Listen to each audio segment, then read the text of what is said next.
भारत ने खोला परमाणु पाताल का द्वार, रूस के अलावा पूरी दुनिया रह गई लाचार। कलपक्कम में धधकी भारत की अग्नि, चीन अमेरिका के ऊर्जा समीकरणों में लगी आग। परमाणु भस्म से ऊर्जा अमृत बनाएगा भारत, थोरियम के महाअस्त्र से लिखेगा नया ब्रह्मांड। 2 दशकों का अग्निपथ हुआ सफल, भारतीय वैज्ञानिकों ने नामुमकिन को मुमकिन कर दिखाया।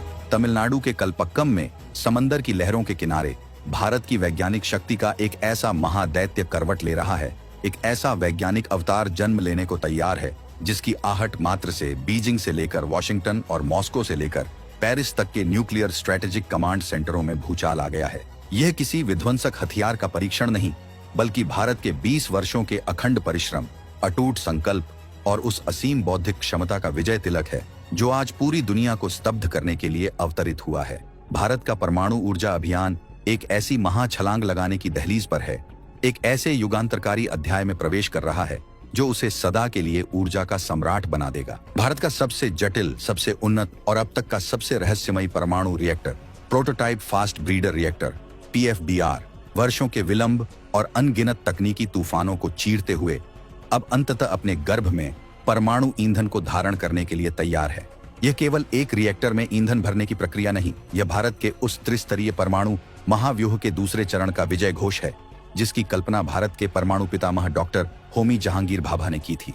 यह उस परमाणु कल्प वृक्ष को जगाने का अनुष्ठान है जो भारत को युगों युगों तक समाप्त न होने वाली ऊर्जा का वरदान देगा। इस एक कदम ने भारत को रूस के बाद दुनिया का दूसरा और एकमात्र ऐसा राष्ट्र बना दिया है जिसके तर्कश में यह जादुई तकनीक का तीर है। तो हमारे साथ अंत तक बने रहिएगा, क्योंकि आज हम आपको भारत के उस सबसे विराट वैज्ञानिक महायज्ञ की गाथा सुनाने जा रहे हैं जो आत्मनिर्भर भारत का सबसे प्रज्वलित और सबसे गौरवशाली प्रमाण है। 2047 तक 100 गीगावाट न्यूक्लियर पावर का शंखनाद, दुनिया हैरान। क्या है यह रहस्यमयी अग्निकुंड PFBR और क्यों इसके जागने से कांप रही हैं विश्व की महाशक्तियां? कैसे कचरे को पारस बनाकर भारत रचेगा ऊर्जा का स्वर्णिम अध्याय? तो आखिर यह पूरा प्रकरण है क्या? यह PFBR आखिर कौन सा ब्रह्मास्त्र है जिसके नाम मात्र से दुनिया के शीर्ष परमाणु विशेषज्ञों की नींदें उड़ गई हैं? चलिए इस परमाणु मायाजाल की हर एक ग्रंथि को खोलते हैं। इसे किसी जटिल विज्ञान की तरह नहीं, बल्कि एक सीधी सरल कहानी की तरह आत्मसात कीजिए। दुनिया के अधिकांश परमाणु रिएक्टर एक ही बुनियादी नियम पर चलते हैं। वे यूरेनियम जैसे परमाणु ईंधन का दहन करते हैं और उससे उत्पन्न ऊष्मा से बिजली बनाते हैं। लेकिन इस प्रक्रिया में वे जितना ईंधन इस्तेमाल करते हैं उससे कहीं अधिक घातक और सदियों तक खतरनाक रहने वाला परमाणु कचरा भी उत्पन्न करते हैं। अब आप एक ऐसे चमत्कारी अग्निकुंड, एक ऐसे परमाणु कल्प वृक्ष की कल्पना कीजिए जो जितना ईंधन ग्रहण करता है उससे कहीं अधिक ईंधन स्वयं ही उत्पन्न कर देता है। जी हाँ, यह कोई कपोल कल्पना नहीं, यही वास्तविकता है भारत के फास्ट ब्रीडर रिएक्टर PFBR की। यह दुनिया का इकलौता व्यावसायिक रिएक्टर है जो ब्रीड करता है, अर्थात सृजन करता है।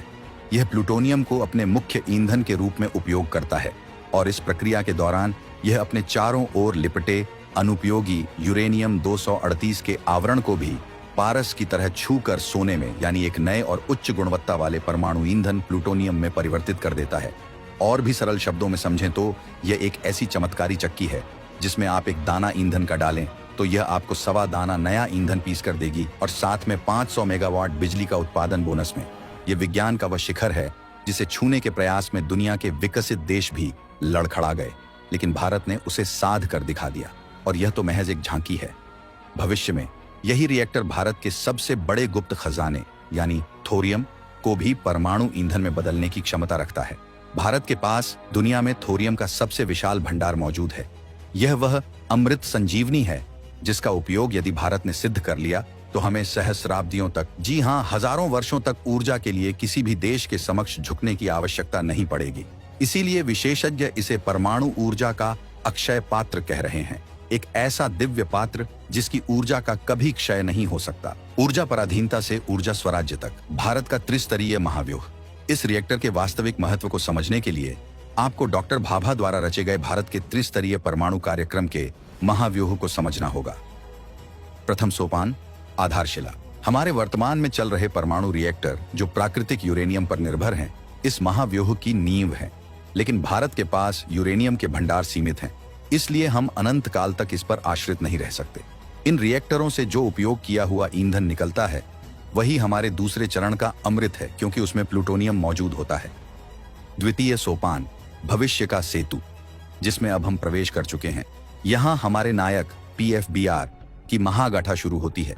ये पहले सोपान के रिएक्टरों से निकले प्लूटोनियम को ईंधन के रूप में ग्रहण करेगा, और जैसा हमने आपको बताया, यह बिजली बनाने के साथ साथ और भी अधिक प्लूटोनियम का सृजन करेगा।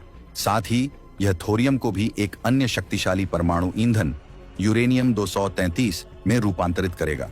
ये रिएक्टर एक सेतु है जो हमें ऊर्जा की पराधीनता से ऊर्जा स्वराज्य के साम्राज्य तक ले जाएगा। तृतीय सोपान, ऊर्जा स्वराज्य का शिखर, हमारा परम लक्ष्य। इस अंतिम चरण में हम दूसरे चरण से प्राप्त यूरेनियम 233 और अपने अकूत थोरियम भंडारों का उपयोग कर रिएक्टरों का संचालन करेंगे।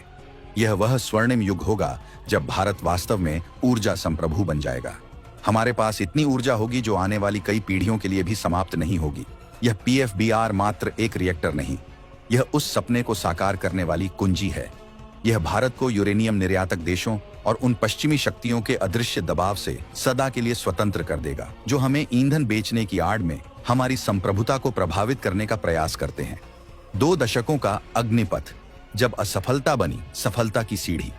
यह विजय भारत को विरासत में नहीं मिली है। इसके पीछे भारत के हजारों गुमनाम वैज्ञानिकों और इंजीनियरों का 20 वर्षों का अग्निपथ, दिन रात का तप और अनगिनत असफलताओं से सीखने का जज्बा है। इस PFBR परियोजना को वर्ष 2003 में स्वीकृति मिली थी। इसके निर्माण और संचालन के लिए एक विशेष कंपनी भारतीय नाभिकीय विद्युत निगम लिमिटेड भाविनी की स्थापना की गई थी। उस दिन से लेकर आज तक यह यात्रा चुनौतियों से भरी रही है। स्वयं परमाणु ऊर्जा आयोग के अध्यक्ष डॉक्टर अजीत कुमार मोहंती ने स्वीकार किया है, PFBR एक अत्यंत जटिल यंत्र है और इसमें पारंगत होना सरल नहीं है। जब भी हम एक पग आगे बढ़ाते हैं, हमें अवरोधों का सामना करना पड़ता है और हमें 2 पग पीछे हटना पड़ता है।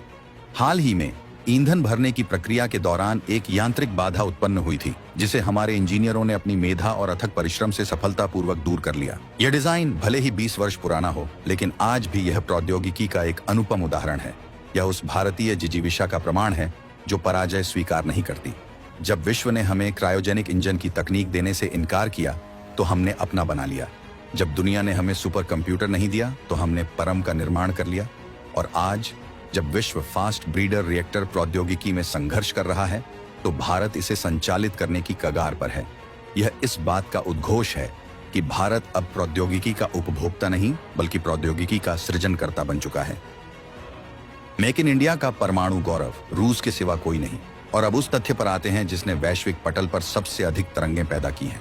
एक बार जब यह PFBR पूर्ण क्षमता से कार्य करना शुरू कर देगा, तो भारत रूस के बाद दुनिया का दूसरा और एकमात्र ऐसा देश होगा जिसके पास वाणिज्यिक फास्ट ब्रीडर रिएक्टर को संचालित करने की सिद्ध तकनीक होगी। अमेरिका, फ्रांस, जापान, चीन, ये सभी देश या तो इस तकनीक को साधने की कोशिश में विफल रहे हैं या फिर प्रयास ही छोड़ चुके हैं। लेकिन भारत ने वह कर दिखाया है जो दूसरों के लिए एक दिवा स्वप्न था। और सबसे बड़े स्वाभिमान की बात यह है कि यह 100% मेक इन इंडिया, 100% आत्मनिर्भर है। इसे भाविनी द्वारा पूर्णतः स्वदेशी रूप से डिजाइन और निर्मित किया गया है। इसके निर्माण में 200 से अधिक भारतीय उद्योग, सूक्ष्म, लघु और मध्यम उद्यमों MSME से लेकर विशाल औद्योगिक घरानों तक का अमूल्य योगदान है। इसका हर एक पुर्जा, हर एक सेंसर, हर एक प्रणाली भारत की धरती पर भारतीय मस्तिष्कों द्वारा घड़ी गई है।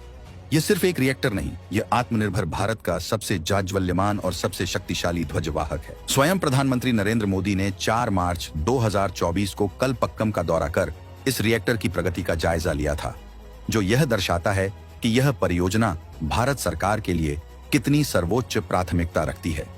यह तीसरी पीढ़ी का रिएक्टर है जिसमें निष्क्रिय सुरक्षा प्रणालियां, पैसिव सेफ्टी फीचर्स हैं, जिसका अर्थ है कि किसी भी आपातकालीन स्थिति में यह बिना किसी मानवीय हस्तक्षेप के स्वयं ही सुरक्षित अवस्था में बंद हो जाएगा।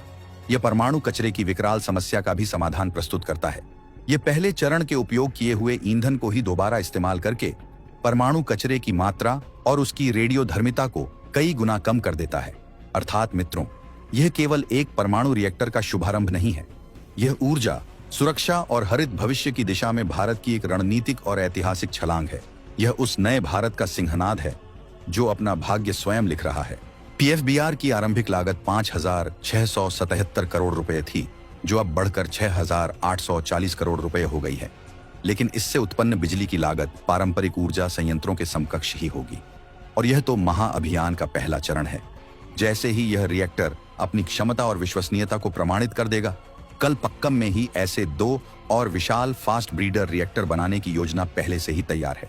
यह भारत के उस विराट संकल्प का हिस्सा है जिसका लक्ष्य 2047 यानी भारत की स्वतंत्रता की शताब्दी तक देश की परमाणु ऊर्जा क्षमता को 100 गीगावाट के शिखर तक पहुंचाना है। आप इस बारे में क्या सोचते हैं? क्या PFBR सचमुच भारत को एक ऊर्जा महाशक्ति बना देगा? और क्या भारत थोरियम का उपयोग करके वैश्विक ऊर्जा के मानचित्र को सदा के लिए बदल सकता है? अपनी राय हमें कमेंट्स में अवश्य बताएं।